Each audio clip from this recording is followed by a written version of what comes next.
Nothing to do with climate. The climate's been about the same in Western Oregon for 500 years. How they got away with claiming that climate was causing wildfires for 20 years and successfully did it has been debilitating. It's caused probably trillions, but certainly tens of billions of dollars worth of damage. It's damaged thousands of lives. It's killed millions of wildlife. It's polluted the air significantly for months on end. None of that stuff existed the first 40 years of my life. It's all been created, and the environmental law industry has created the regulations that they litigate with. They've been very successful, but it's been extremely damaging to the environment and to the rest of us.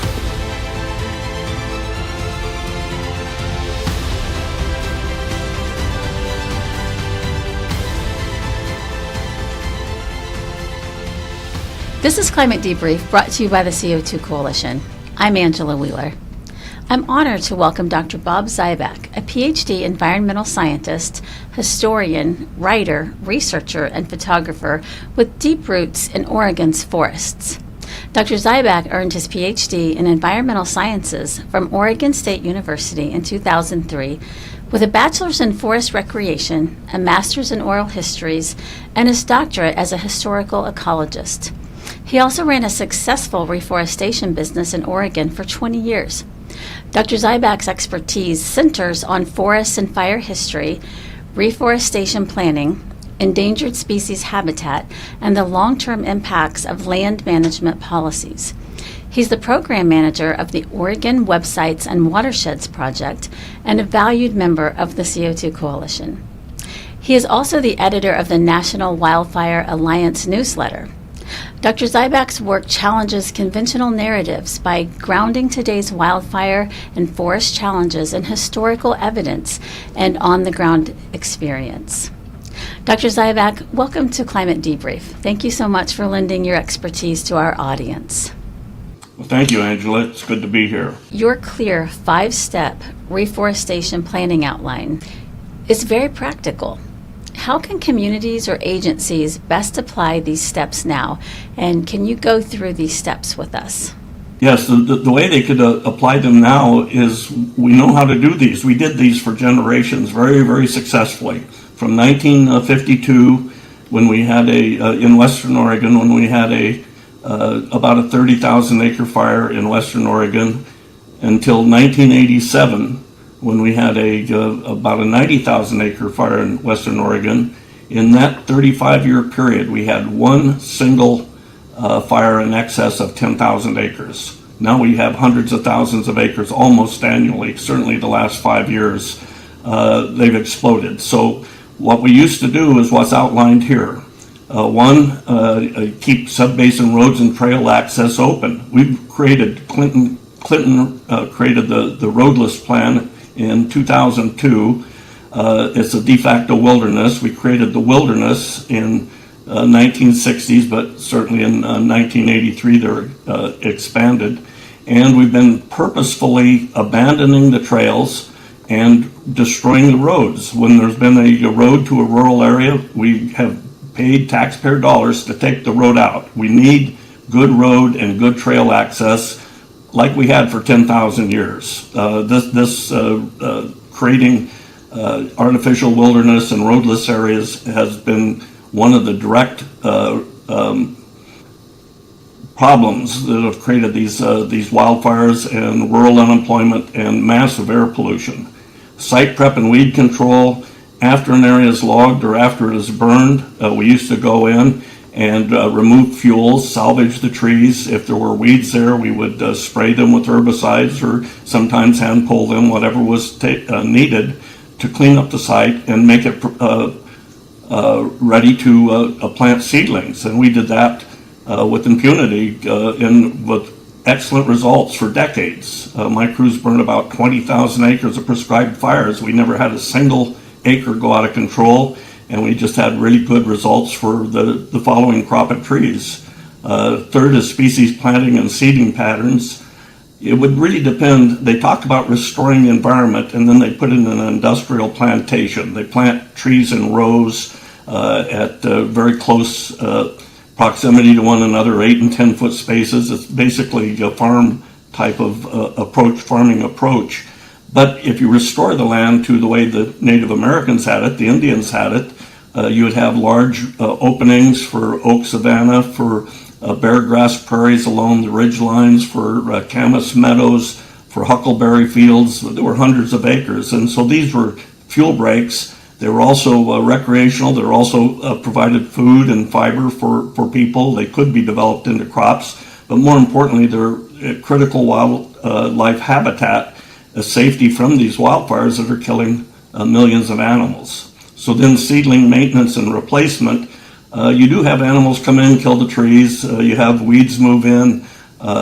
Trees are too close together. They need to be thinned out.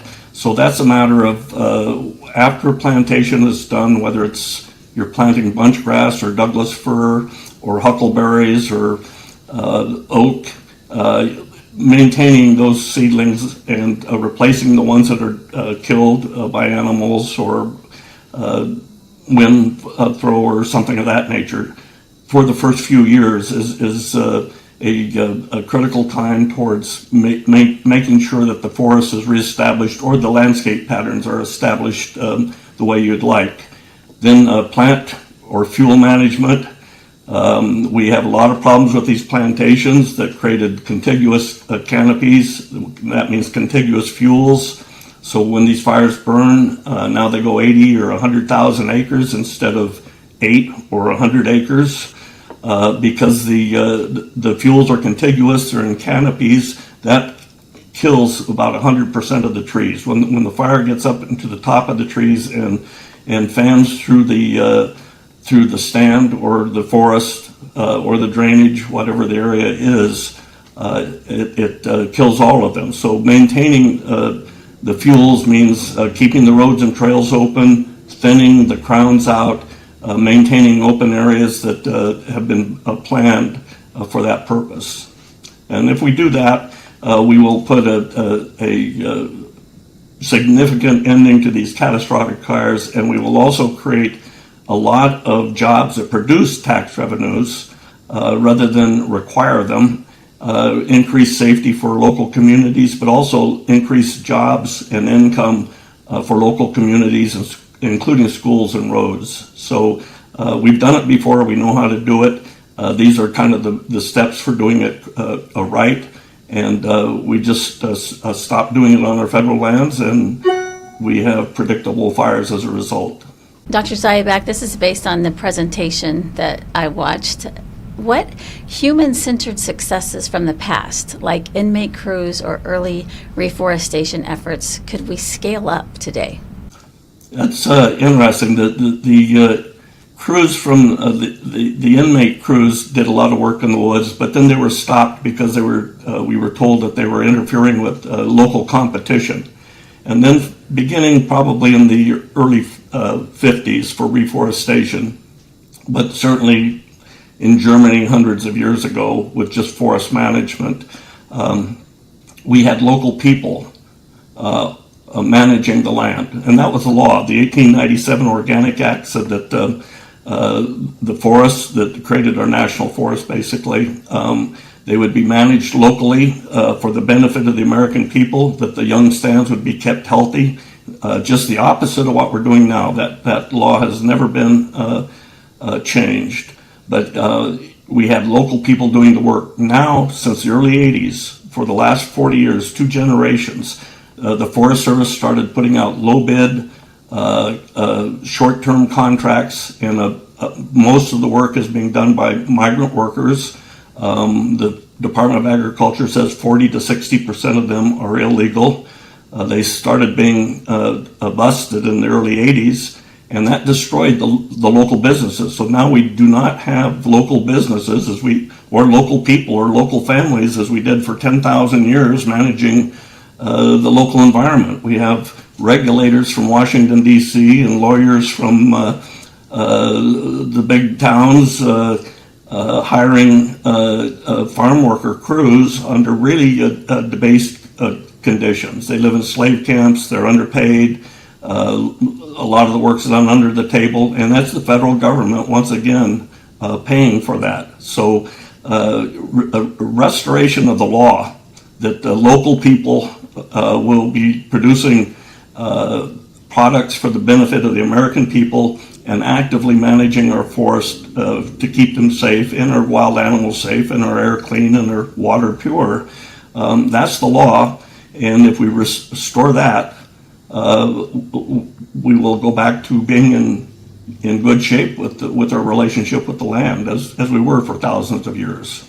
Well, it is doable. We've done it. Our parents and grandparents showed us how, and all we have to do is do what they taught us how to do, and unfortunately they've mostly passed on, and they've been replaced by computer modelers. Yeah, well, yes, and it's also interesting that what you're saying here is the main problems are regulations.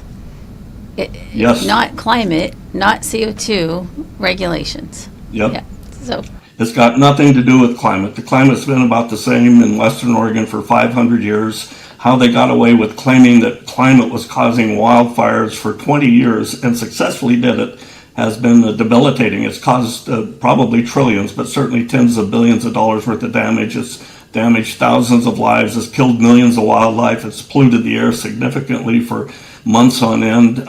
None of that stuff existed over the first 40 years of my life. It's all been created, and the environmental law industry has created the regulations that they litigate with. They've been very successful, but it's been extremely damaging to the environment and to the rest of us.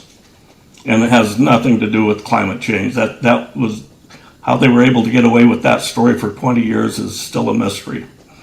what one or two changes could make the biggest difference in preventing future catastrophes in the next decade? The principal difference would be and it would be difficult, a major shift in public awareness in our schools, our universities, that dead and dying wood are not critical elements in a healthy forest. They are signs of a dead and dying forest. They invented that in the 1970s to stop logging, like saying snags, which are standing dead trees, were critical habitat for some animal or another. Blackback woodpeckers, actually, is a big one they use. Then down wood, when a tree is uprooted and falls, it becomes a log, and so large woody debris is what the government called it, LWD, LSR, late successional reserve. So they've got all these acronyms that they've created to justify this idea that somehow dead trees, overstocked stands, logs on the ground were all healthy signs and necessary to build the soil. And people such as myself were saying, no, that's wrong. That's how you build up fuels. Dead and dying trees are signs of a dead and dying forest. If you do that, they're going to have massive wildfires. And we've had the massive wildfires. Those corrections were pretty easy, actually. You didn't have to be a scientist. You just had to be familiar with forestry. But ignored.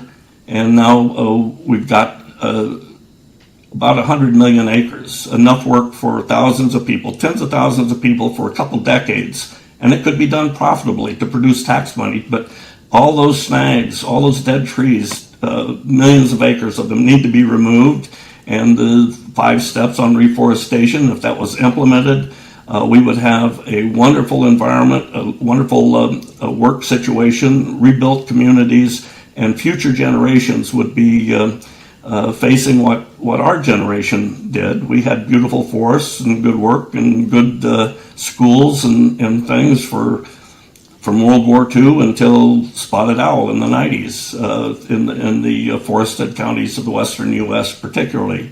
So that would make the biggest difference, is just restore common sense, restore legitimate science, not modeling, to managing our forests using experienced individuals such as Wendling or the Columbus Day Storm, people that know what they're doing locally in the community, making decisions for managing the resources. That would be the big change that would be needed. And we seem to be moving in that direction again, but it was an abrupt change in this direction in the early 90s. and it could be abruptly changed again with the proper leadership. You concluded in your April 2022 Oregon Fish and Wildlife Journal article that returning to active management of public forests, including treating flammable snags, could largely mitigate these predictable fires.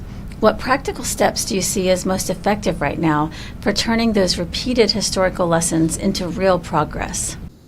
I'll say the practical step would be, number one, get rid of the Equal Access to Justice Act access to large non-government organizations, NGOs, would be a first step. Second would be to introduce legislation. It'd have to go through Congress to reverse a number of these arbitrary rulings regarding wildlife habitat.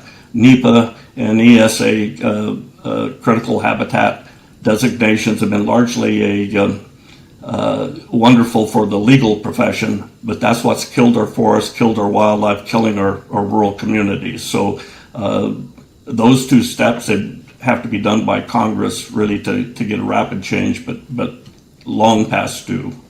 Dr. Zybach, for listeners inspired by your presentation, where can they learn more about your anthology, maps, or ongoing work with Oregon Websites and Watersheds Project and the National Wildfire Institute? Well, the National Wildfire Institute has been renamed the National Wildfire Alliance. We've been around for 15 years. We can be found easily. We've got a website and a newsletter that I edit. So NWA, National Wildfire Alliance, and Solutions is part of the word, but we've got a website and the donate button that we've just been able to get together. And we've got an active program going to address these wildfire problems. On Oregon Websites and Watersheds Project, that's a 30-year-old educational project. That's orww.org. Again, it's online. And Amazon is where I sell my books. I've got 4 anthologies and a fine arts book and a photography book and my dissertation. I published that just to make a point with the people that were avoiding it. So Amazon, ORWW, and NWA would be the channels, and Google. What do you think the motivations are of the Sierra Club and other environmental organizations that are working against the fire management? Well, it's very clear. Money. They are really into making a lot of money. What it is, it's most of those organizations are covers for groups of lawyers. So if you look and see how their budget, they're constantly asking for donations to fight the timber industry or to save a whale or whatever the method is. But underneath that is a battery of lawyers that are largely paid for by tax deductions and by Equal Access to Justice Act. So when the Environmental Law Institute in 1969 collaborated with NEPA to create this situation, I think they might have been idealistic at that time. But within 2 or 3 years, people like Bill Hagenstein and others got wise to them and said, this is a racket. These people are lining up to create power for themselves. They're almost entirely Democrats, so it's you can say it's political rather than altruistic, and they've been extremely successful. The cost to the environment has been these wildfires, unemployment, dead animals, and so on, that list.